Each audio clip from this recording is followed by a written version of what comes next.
A single leaf curled and crushed in the wrong direction. A cigarette butt, its paper discolored by a brand sold only on one side of the war. These were treated as clear sentences, not vague hints. To the Americans, it felt at first like moving blind. They were away from the comfort of visible paths and obvious reference points. Yet the Australians navigated with quiet confidence, counting paces, reading the slope of ground, lining up distant trees and ridgelines that were barely visible through gaps in the foliage. They explained that every patrol had two primary tasks: stay hidden, and understand the enemy. Finding the enemy first did not always mean getting eyes on a unit. It meant understanding where they had been, how often they moved, whether they were cautious or careless, whether they expected to be followed. The jungle, these instructors insisted, told them that, if they were patient enough to read it. The phrase they repeated stayed with their visitors: find them before they find you. It was more than a goal, it was a standard. The Australians refused to accept missions where contact was taken as inevitable. Their doctrine treated every unnecessary noise, every careless footprint, every flash of exposed skin as a crack in the armor. They drilled stopping short of obvious vantage points, circling around suspected enemy positions instead of heading straight at them, using wind and terrain to carry their own scent away and bring the enemies toward them. They showed how to choose a halt that offered deep shade and multiple escape routes instead of settling for the first comfortable log or stump. When the Americans watched an Australian patrol lay out its formation, the differences sharpened. There was no long, strung-out file dragging through the bush. Instead, men were placed to watch specific arcs, one forward and slightly off-center, one angling to the flank, one covering the rear with short, careful turns. Distances were measured to balance control and flexibility, close enough to communicate by touch and gesture, far enough that a single burst of enemy fire would not cut down the entire team. In sketches traced with a stick in the dirt, the instructors showed how those arcs overlapped, creating a moving dome of observation that floated through the jungle with almost no sound at all. The visitors began to understand just how exposed they had been. They could imagine their own patrols from above. A chain of men on a narrow line, all senses fixed forward, trusting that noise and violence would save them if anything appeared from the side. Here, instead, was a moving net designed to see first, shoot only if there was no other choice, and leave as little trace as possible either way. It was a different way of thinking about the same mission. And yet, as sharp as those impressions were, they were only the introduction. The Australians had not brought these men all this way just to show them how to walk more quietly or read a cigarette but in the mud. The real change in thinking would come later, when the patrols stopped moving altogether. Because the biggest shock for the Americans was still ahead of them. It would come on a day when the Australians led them off the last faint trace of human passage, into a fold of ground that seemed like any other, and then settled in. Not to keep advancing toward the enemy, but to wait for the enemy to walk, unknowingly, into their sights. In one lesson, the Australians took everything the Americans thought they knew about stalking an enemy and quietly turned it on its head. They started with tracks. To most men, a boot print in wet soil was proof that someone had passed by. To the Australian SAS, it was only the first line of a longer story. They made the Americans walk a short route and then stand aside. Step by step, the Australians read the ground. Here the heel dug in deeper, meaning a heavier load or a steeper climb, there the stride shortened, suggesting caution or fatigue. They followed scuffs on roots and faint marks on trunks where rifles had brushed against bark. Then, instead of racing along that trail toward a contact, they stopped at a junction and asked a simple question: if you were them, where would you go next? The answer sent them not behind the enemy, but ahead. Counter-tracking, as they practiced it, was not a chase. It was a study of habits. The Australians walked the route once to learn how often the enemy used it, which side of the trail they favored, where they slowed, where they cut corners. Then they stepped off that line and into the trees, working on a parallel path. They used what they had learned to choose a place where the ground narrowed, where thick growth forced travelers into single file, or where a small rise masked movement from anyone coming up behind. The patrol did not press in for a close tail. Instead, it moved in a shallow arc to get in front. It was here, at this point, that the Americans began to grasp the difference. They were no longer thinking about how to catch the enemy. They were thinking about how to be waiting when the enemy arrived.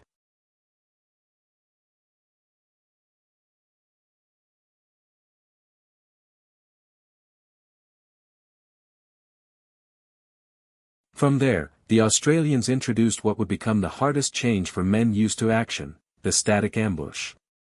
Rather than treating movement as the default and contact as an accident, they showed how to pick one piece of ground and make it lethal. They walked the Americans along a creek line, then up to a bend where the bank rose and the water cut close to a steep, root-laced slope. On the map, it was just another kink in a blue line. On the ground, it was a natural choke point. Dense growth on one side, deep water on the other, forcing anyone following the creek to funnel through a narrow gap. Here, the Australians settled in. They did not just lie down near the trail. They disappeared into it. Men eased in behind tree trunks and under low branches, broke off ferns and replanted them over helmets, rubbed fresh soil over any exposed fabric. They laid firing lanes that overlapped and crossed without ever pointing directly at one another. They rehearsed fields of fire with the Americans until each man could imagine, with his eyes closed, exactly where his first 3 rounds would go if someone stepped into that gap. Then they waited. Waiting was the real test. Hours passed. The light changed. Insects rose and fell in waves. The Australians enforced rules that felt harsh but necessary: no talking, no smoking, no unnecessary movement. Watches were checked by touch, not by lifting arms into shafts of light. Even the way men shifted their weight was controlled, rolling slowly instead of jerking muscles that might rustle leaves. Night came without flares or flashlights. Each tiny glow, each stray sound, was treated as something that could cost the whole patrol its life. For Americans used to the comfort of radios and the promise of air support, that silence cut deep. It was like being inside a held breath. At last, faint at first, came the signs the Australians had expected. A single, distant snap of a branch, the low murmur of voices carrying along the watercourse, the faint scrape of something hard against rock. The enemy patrol moved into the ambush zone exactly as predicted, stepping into the narrow corridor between the bank and the rising ground. When the Australians opened fire, it was brief and controlled. There was no wild spray, no shouted commands. Short, precise bursts hammered into the first and last men on the line, trapping the rest. A few grenades arced into the kill zone. Then, as quickly as it had begun, it was over. The Australians broke contact on their own terms, fading back into pre-planned withdrawal routes, leaving behind a ruined patrol and a stretch of jungle that would take the enemy hours to search properly. For the Americans who had watched it unfold from their own concealed positions, that contact was a revelation. There had been no desperate scramble for coordinates, no shouted calls for immediate air, no frantic rush to escape an encirclement. Every advantage had come from preparation, reading tracks, choosing ground, enforcing discipline, and having the patience to let the enemy come to them. When the Australians and their guests regrouped under the trees, the lesson did not need to be spelled out.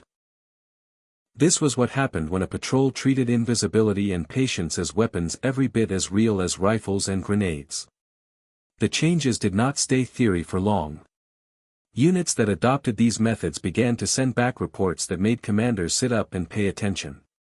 Ambushes and booby traps that once bled patrols of men and momentum were avoided more often.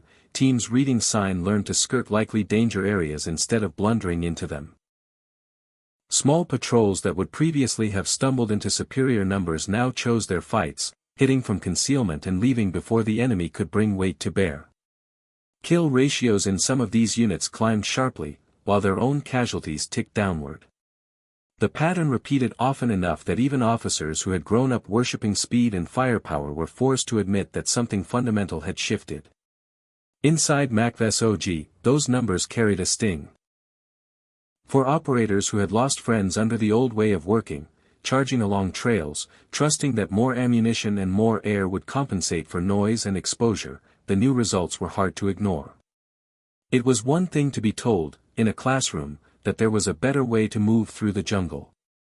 It was another to see patrol after patrol return with confirmation: fewer men hit, more enemy located and struck on terms chosen by the recon teams themselves. In after-action reviews, quiet resentment surfaced. Some asked why it had taken so long to invite these Australians into their training cycles. Others wondered how many missions might have ended differently if these ideas had been adopted sooner. Gradually, the influence of those jungle lessons worked its way into doctrine. Patrol sizes were trimmed down, making it easier to move quietly and harder for a single burst of fire to cripple an entire team. Equipment loads were re-examined. Anything that rattled, shone, or added weight without adding survival value was cut away or modified. Fieldcraft that had once been considered advanced, like establishing concealed observation posts instead of camping on obvious high ground, became standard practice. Radio procedures tightened, with less casual chatter and more emphasis on brevity and timing. Mission plans for cross-border operations began to place more weight on routes that allowed parallel movement and observation rather than direct approaches along well-used tracks. For the men on the ground, the shift was as emotional as it was practical. Many had to admit that courage alone could not beat an enemy who knew the terrain better and had learned to read their every mistake. There was anger at the cost of those lessons. A roll call of teammates wounded or killed in ambushes that, in hindsight, might have been avoided. But there was also a deep, growing respect for the Australians who had walked into that same jungle and treated stealth like faith. They had proved, with results no one could argue with, that a small patrol prepared to move slowly, listen longer, and wait in the right place could shape the battlefield in ways that heavy ordnance alone never could. Side-by-side photographs from the period tell the story in a single glance. In one frame, early patrols stand burdened with gear, faces tense, heading out toward a trail network that has already claimed lives. In another, taken later, mixed groups of Australians, Americans, and other allies squat together over hand-drawn maps, swapping tips on sign, ambush sites, and escape routes. In between those images lies a change in attitude. From believing that raw aggression would always carry the day, to understanding that, in this war, the unit that stayed unseen the longest usually decided who walked away. The statistics, the stories, and the quiet testimonies of veterans all pointed in the same direction. By the time MACV-SOG itself faded into history, the methods learned from those small patrols in places like Phuoc Thai had already seeped into the bloodstream of other special forces. New units in other countries would study their reports, adopt their drills, and send their own men into jungles, mountains, and cities with the same emphasis on patience and silence. Long after the last MACV-SOG team stood down, the lessons learned from watching those Australian ghosts at work continued to shape how Western Special Forces moved, watched, and killed far from home. The unit was eventually disbanded, its missions sealed in files and memories. But in training areas half a world away, instructors still taught young soldiers to roll their feet, to listen for a single broken twig in a wall of noise, to choose a single piece of ground and turn it into a trap.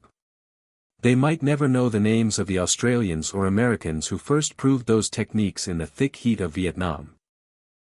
Yet every time a small patrol slips into hostile territory and waits, unseen, for an enemy to pass within arm's reach, the ghosts of Phuoc Thai walk beside them. Somewhere far from Vietnam, decades after the last MACV-SOG team crossed a border under cover of rotor wash, small groups of men still step off into the dark carrying the same quiet lessons those Australians taught in the jungle. Modern special operations forces move with better radios, night vision, GPS, drones, and encrypted networks, but the shape of their work would look familiar to a veteran from Phuoc Thai or the Ho Chi Minh Trail. Long-range reconnaissance is still built around small teams pushed far ahead of conventional units, told to watch instead of be seen, to report instead of announce themselves with gunfire. The best of them still rely on a handful of people who can read ground, patterns, and human behavior the way the Australian SAS once read a cigarette but in the mud. Whether it is a Green Beret detachment tracking movements along a remote border, a British or Australian patrol watching a valley from high ground, or another Western unit working with local forces, the basic idea remains unchanged: gather detail at close range without leaving fingerprints behind. What changed after Vietnam was not just tactics, but where those tactics went. Men who served in MACV-SOG and alongside the SAS carried those fieldcraft habits into the units they joined or helped build later. Instructors in special forces schools in the United States, Australia, and other allied countries folded Australian-style tracking, counter-tracking, and small team discipline into their own syllabi. New generations of operators learned that special reconnaissance was not simply a more dangerous patrol, but a patient presence, staying hidden for days near a road, a compound, or a mountain pass, feeding back information and striking only when the odds were so uneven that the fight was decided before the first shot. The places changed, from jungle to desert, to mountains, to cities, but the quiet rules about noise, light, movement, and patience remained. The cost of living that way is harder to measure than kill ratios and mission success rates. To become invisible in hostile territory, a soldier has to accept a kind of constant tension that never fully lets go. Each step is weighed for sound. Each breath is measured. Conversations shrink to gestures and brief whispers. Days can pass with no release, no visible proof that the risk is worth it, just the knowledge that being noticed once at the wrong moment can erase an entire patrol. Some carry that way of moving back into civilian life without meaning to, sitting with their backs to walls, watching exits, listening for small sounds in crowds. The skill that keeps a man alive in the field can become a weight when he no longer needs to vanish. Yet, for the units that still depend on them, those invisible patrols offer something no sensor or satellite can quite replace. A drone can see movement. A camera can record. But only people on the ground can feel the rhythm of a place, tell when a village has gone too quiet, notice that a well-used track has suddenly stopped carrying traffic. The legacy of those Australian and MACV-SOG lessons is this: in an age of screens and data feeds, special forces still send small groups forward, trusting that a handful of disciplined, patient soldiers can shape events in ways that larger, louder formations cannot. And so the story returns to that first team on the ridge above the Ho Chi Minh Trail. Imagine them again, pressed into the earth as enemy boots moved closer through the trees. This time, picture the same patrol after the Australians' methods have taken root. They no longer run along obvious lines. They move off to the side, using folds in the ground and thick growth to mask their path. They choose a hide that cannot be seen from below, cut their noise to almost nothing, and watch the enemy pass beneath them none the wiser. Maybe the helicopter still comes, maybe it does not, but the team is no longer depending on the roar of engines to save them from their own trail. Their survival begins long before extraction, in every decision that keeps them unseen. That is the heart of this story. MACV-SOG went into Vietnam believing that reconnaissance meant finding the enemy first and calling steel and fire onto whatever they found as fast as possible. The Australians showed them that true reconnaissance in that kind of war meant something else, shaping the fight so the enemy never knew he was being watched, and, if contact had to come, making sure it happened on ground and at a time chosen by the men in the shadows. Recon was not about reaching the enemy more quickly. It was about making sure the enemy reached nothing at all. In the next episode, this series will follow one of those Australian patrols out to its limits, a 10-day operation where an SAS team moved and lived in the jungle without speaking a single word above a whisper, their presence recorded only in the memories of the men who came back. After that, it will track what happened when another elite force, Navy SEALs, tried to match the ghosts they had heard about, and learn for themselves how hard it is to disappear in a landscape that seems to notice everything. If stories of how small groups changed the way entire armies fight interest you, this channel is where those forgotten moments live.